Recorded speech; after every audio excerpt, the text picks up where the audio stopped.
It turns out February 20th of 2025 was a really big day, both for humanoid robotics in the form of Figure's new AI model, Helix, and also for quantum computing in Microsoft's Majorana quantum chip. So let's take a look. Hey y'all, it's Dr. Know-It-All. I was debating which of these two videos to do this morning about Majorana. I think it's Majorana, it might be Majorana, I'm not exactly sure. Someone correct me if I'm wrong about the pronunciation. But anyway, I was debating between that and Figure's Helix robot, and then I was like, well, I'm just gonna do like everybody else in the AI space does these days and do a news-based video because, otherwise it would take me till tomorrow to get one of these out. And I was like, yeah, let's just go ahead and do both at the same time. So we're going to start with Microsoft's Majorana. Like I said, it might be the J might be a hard J. I'm not exactly sure, but I think it's Majorana. So anyway, this is a new form of quantum computer based on topology, not on essentially the spin states of electrons and stuff. So I'm not going to go into a lot of detail about how this all works, but I'll try to give you the sort of high-level version of it so that you understand what's going on with it all, and then we'll talk about whether it's actually as big a breakthrough as Microsoft says it is. So first of all, here's the physical chip. Yeah, it looks nice and small and everything. Then you realize you have to put it into multiple refrigerator units to cool it down to like millikelvins and stuff. So it looks like it's more or less the same type of quantum computer we've seen before, where you see gigantic machines that kind of come down like looks like one of those lasers from Austin Powers or something, where it comes down and down and down and down, and then the actual compute happens at a tiny little space in the middle at just above absolute zero, because you have to get rid of noise. The big evil boss against quantum computing is noise, in other words, heat. Basically anything like electromagnetic radiation, just temperature, because the higher the temperature is just literally molecules moving around quickly.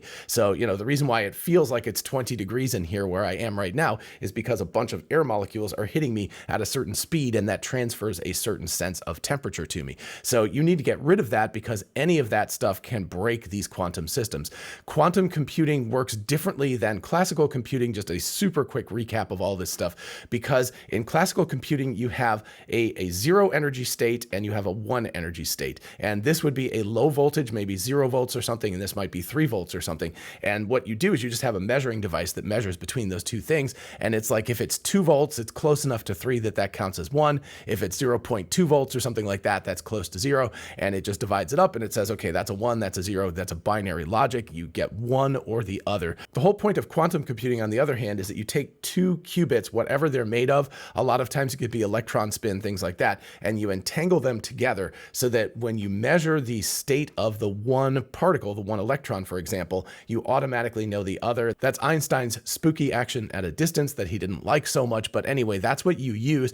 The complexity, of course, is that you have to build multiple of these things, like thousands or millions of these qubits entangled with each other, and any tiny little bit of noise in the form of electromagnetic radiation or temperature or anything like that can knock one of these qubits out of this coherent state. And the reason you want that coherent state is because you want to have a superposition of everything between 0 and 1. So if one of these electrons, just to take an electron for example, so if one of these electrons has a spin up, you know by entanglement that the other one has a spin down, but they can be in any superposition between those two states until you measure it. And that allows you to do calculations that are ostensibly much, much faster than classical computing. Again, none of this stuff has completely borne out, and there's actually some evidence that artificial neural networks are able to simulate quantum computing to such an extent that they may actually be able to replicate the main functionality of quantum computing. So that gets into a whole other topic of whether quantum computing is even a valid research area. I think it's really cool research and everything. I just don't know that we're going to see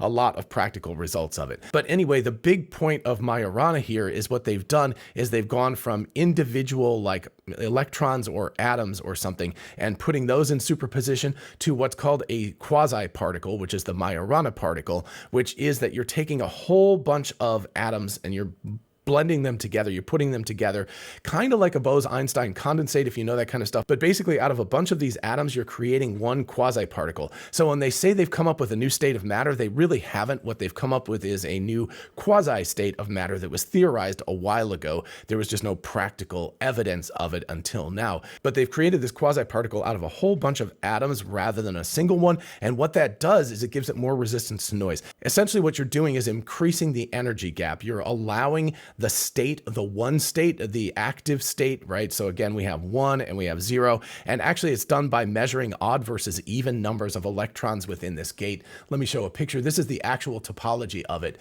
So it's actually on these tiny thin nanowires that you put it, but basically what you get is instead of a single electron or a single atom, you get this entire nanowire, which is built of many, many, many atoms. And that can actually go into a state of even electrons on it or odd electrons on it. This is the best I understand of it from doing some research over the past 24 hours. But anyway, the fact that you're able to create this quasi-particle out of many, many atoms creates a great deal more resistance to noise, to one of these electrons being knocked out of the system and then decohering the entire thing, which causes you to have to like just, remove that calculation and start over again, which of course is the bane of quantum computing and the reason why they don't have millions of qubits right now. And they only have, I think, somewhere around 1,000 qubits have been connected. I think it was IBM that did the most at this point.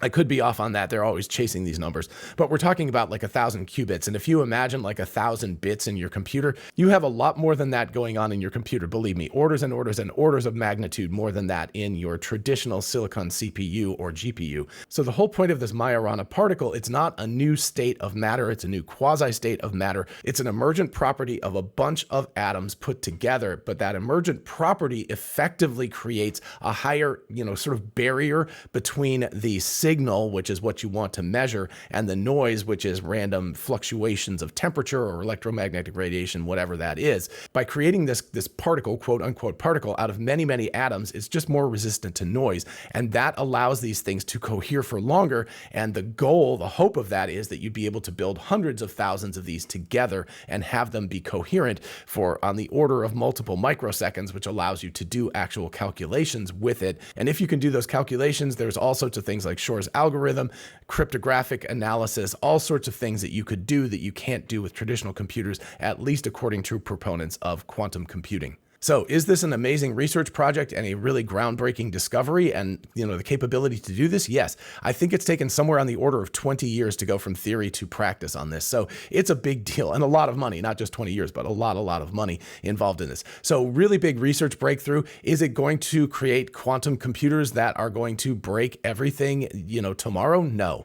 I think even the proponents of this particular technology are saying we're looking at 5 to 10 years before this becomes a real viable product, but it's a big step along that direction. Will quantum computing become the big thing that it is supposedly destined to do? It feels a little bit like nuclear fusion. It feels like we have both of those sort of things in the same camp of like, we really, really want this, but at the same time, it's always, 10 years or 20 years away. So it's what we want, but it's a really long ways away. So very, very cool research. Is it going to change your life tomorrow? No. Could it potentially change your life in 10 years? Absolutely, yes. It could break everything, or it could enable amazing stuff like designer gene therapy and stuff like that for aging, de-aging people, or figuring out fusion for that matter, because fusion is very complicated. Trying to create magnetic containment bottles for the fusion reactions that are going on is very complex, and it's quite possible that quantum computing could do that. So it has a lot of potential applications if we can actually get on the order of 1 million of these qubits to cohere. And this topological version of it, this Majorana quasi-particle, is actually a big step in that direction. So it's really, really cool. And congratulations to the team at Microsoft for doing this, but it's not going to change your life tomorrow. All right, and from that, let's turn to a big announcement from Figure. This is their own homegrown Helix AI software that not only controls one robot, but can control at least two, because we can see this in the example, working together. And that is a huge unlock. Figure recently made a very, very kind of big deal announcement that they had broken with OpenAI. They had decided to go it alone. And at the time, Brett Adcock, the CEO of Figure, teased that it was because they had come up with their own homegrown solution. And Helix, of course, is the solution. And we're going to see this right here. And by the way, Brett or anyone else on the team, if you want to come on my channel and talk about your robots or anything else, we can talk about quantum computing for all I care. Anyway, if you want to come on my channel, definitely DM me over on X and we'll set that up at your convenience, of course. All right, I want to make a note to the people at Figure and everybody else who does these demo things, please, for goodness sake, make a version of this where you strip out the music for those of us who are doing reviews of your videos, because I have to turn off the sound because you have music in it. And because there is music in it, I can't have the sound for copyright strike purposes and stuff like that. So anyway, this person, and sorry, he is not identified. I apologize for not knowing who this is, but he says, hey Figure, I've got a bunch of stuff you've never seen. Obviously this is groceries. Can you please put this away together for me? I think this is, looks like Whole Foods. Looks like he's been shopping at Whole Paycheck. So good for him. I guess he's getting paid very well for his job. But anyway, you can see that he sets out things like apples, eggs. I can't quite, I think there's Milanos in there. There's some other stuff that he asked them to put away. And then he says, work together. And so you can see the robots now beginning to work together. And this is 1x speed here. So I'm going to kind of talk over this, but you can see that while they're relatively slow, they have broken up the task. Now, he did make it a little bit easier for them because he put a bunch of stuff over here and a bunch of stuff over here, but they are eventually going to have to work together to transfer things. For example, the apple is eventually going to go into this little basket thingy. And so therefore you've got the two of them are going to have to work together. But according to the person who talks to the bots, he says, you've never seen these before. So notice that it's handing, I can't tell if that's cheese or what. Maybe it's carrots. Anyway, so something that needs to go in the refrigerator, the one on the right, I guess our left. But anyway, the right-hand robot is like, okay, this goes in the refrigerator. So it understands that semantically and hands it to the robot on the left. The one on the left now is going to take these Pepperidge Farm cookies here and hand it to the one on the right. So we're seeing a trade-off. We're seeing the ability of these robots to work together and to create effective solutions as a team. And if you think about, factory use or something like that, right? And this is really cool. I like that it's able to put the ketchup away in the correct space in the, whatever this is called, the condiments drawer. So it's really cool that it's able to do that and actually put it up at the highest level too. So, and then the eggs you can see are down here. And now what it's going to do is hand the apple over because the apple has to go in the bowl, not the basket. Anyway, so you can see that the one on the right does this. I don't know if they're using some sort of Wi-Fi Bluetooth communication. They don't talk to each other here like out loud or anything, but I don't know if there's kind of a Wi-Fi communication that's going on or something that's allowing them to pass messages back and forth, or if they're just using some sort of visual thing. I imagine that there's some sort of communication happening, right? They're quote talking to each other, even though we're not hearing them actually speak. But this is really cool. And then of course they get done and they go back to their neutral position. And so then we see like object generalization. So it understands where the ketchup needs to go. Dexterous manipulation, which is collaborative, which is also super cool. So let's not forget that just picking up an apple a year ago was a really, really big deal. And now we've got not just picking up an apple, but handing the apple right there between the two bots. And also here, let's see if we rewind here. Yeah, this motion right here where one of them hands the cookies to the other. Also cookies, not crushing the cookies. That's a big deal. So right, there would be the possibility of it going like that and just mashing the cookies together. So you see dexterous manipulation and also even the ketchup and stuff, right? If you grab that ketchup too hard, of course, you could squeeze it out and pop the top off and spray ketchup everywhere. And of course, eggs, you got, I would assume, raw eggs here. So those could easily break if they're not put away correctly. So this is the impressive part here, is not just the generalization, which we have seen before, although I do notice that they don't have any verbal communication at this point. I don't know if that just isn't specified in this or if they don't have it yet, but of course I've talked about this before, we're going to want to talk to our robots. It's a big deal that they will be able to communicate with us as we communicate with them. Alrighty, a quick addendum. This is from Dr. Scott Walter. He sent me this and I was like, oh, this is actually some useful information to add to the Helix discussion. So this Figure post talks about the problem of using very large models to control robots, which is that they are very slow. And of course, as we know, if you interact with ChatGPT or anything, even if it's really fast, it's, ultimately very slow compared to how quickly a robot or like a human would have to react to things. So what they did is they split the system into two here, system 2, which is a slower like reasoning model, and then a faster model that works on the kind of control structure of the bot itself on the actuators. And of course, if you think about this logically, that is completely reasonable. It's actually kind of analogous to the way the human brain works. We've got the, the quote unquote reptile brain that just works to keep your body operating. And if somebody, throws something at you, you flinch out of the way without thinking about it, that kind of a thing. And then if somebody asks you a math question, then you're engaging your slower reasoning process. So anyway, the post here is prior approaches face a fundamental trade-off. Very large model backbones are general, but not fast. In other words, they can reason about a lot of different things.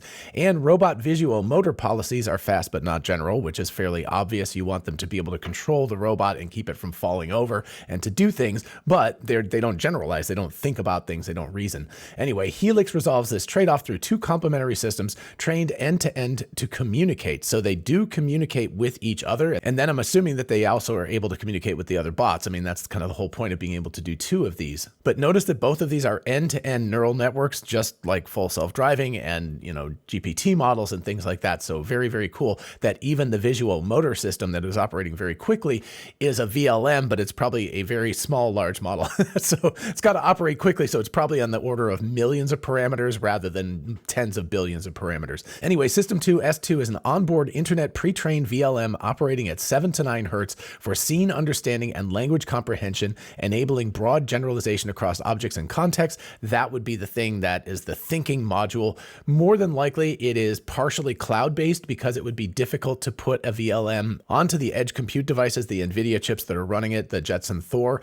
So the likelihood is that at least part of this is based in the cloud. And so you're getting, a kind of a dedicated cloud server, but that's why you're getting on the order of a tenth of a second or so for it to update itself. That's, fast, but not fast enough for a robot moving through space. And then you can see System 1 is a fast reactive visual motor policy that translates the latent semantic representations produced by S2 into precise continuous robot actions at 200 hertz. So this actually indicates that it's not only verbal things and stuff like that, but also taking in the scene.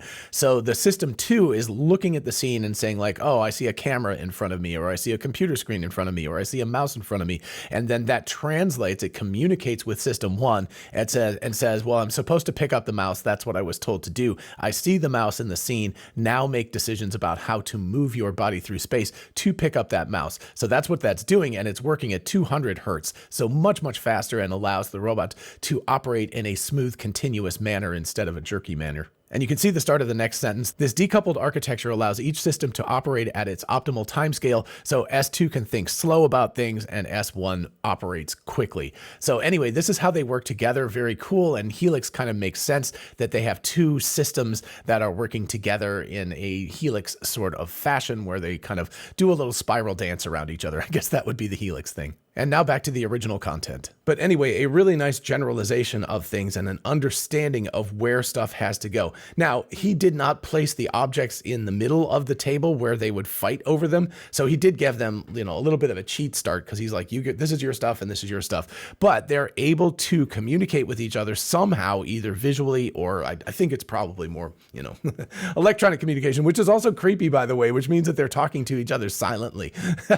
We don't know what they're actually saying. So that's a strange thing as well. But you can see that they're both working sort of independently, but then they're able to, whatever this, I can't, I think it's cheese. I don't know. But anyway, whatever it picks up, it knows it has to go in the refrigerator. So there's a generalization. It's like, oh, this is a refrigerated item, right? It needs to go in the fridge and I'm not next to the fridge. So therefore, bot next to me needs to go and put this away for me, and therefore I will somehow communicate to other bot, please pick this up from me. And then we have a dexterous handoff between the two, right? Very, very nice. Oh, and really cool. I love the way that they look at each other right there. It's kind of wildly human that they're like, yeah, did you get it? Did you get it? I'm okay. So yeah, just kind of a wild sort of, I don't know, interaction between the two of them. And then of course they go back to doing their own thing, and the robot on the right finishes first and notice that it looks over to the left. And I think what it's done here is it's wirelessly communicated to this bot, because this next thing it picks up is the cookies. It said, hey, I can grab those from you. So just as humans, if you and your spouse or, roommate or whatever were putting away the groceries, you might say like, hey, can you hand me those cookies? It's doing that, but it's doing it in some sort of non-verbal manner that we don't know how they're communicating exactly at this point. But that's the really cool part, is that Helix, the software that they've developed here, clearly unlocks the ability for these robots to work together. And not just in a household situation, this is very useful, but especially in a factory situation or something like BMW that they're working with. That in that sort of a circumstance, it's going to be critical for these bots to be able to work with each other, because maybe one bot has to pick up an object, so a widget, it's got to pick it up and it's got to move it over here and hand it off to the other robot. It's going to be much, much easier if they're able to communicate and talk like this. And we see two working together. We don't know what the headroom on this is. What is the max N of these bots that are able to work with each other? Could be 2, could be 100, could be 1,000. We don't know at this point. But of course, it could be scalable. It could be 2 today, and it could be 4 tomorrow, and 8 the next day, and 16 the next day. So they probably will be growing this out as much as they can. But in terms of the software itself, the most impressive new feature here, the most impressive unlock, is the capability of these robots to work together. And that is a really big deal. That takes them from being solitary entities to becoming social, which will allow them to kind of hive mind things together in the future. And yeah, that's really cool, and also just a little bit creepy. And speaking of that, if you have not subscribed to my channel, definitely subscribe. I'm gonna do like a video about the most creepy thing I've ever seen, which is like this crazy robot octopus arm thing. So Andre Karpathy talked about it recently, and I was like, oh gosh, that is some super creepy stuff. So anyway, in the next couple of days, I'll do that as well. And of course, if you enjoyed this video, please do like it and let me know what you think about all of this stuff. And in the meantime, I will see you in the next video. Bye-bye.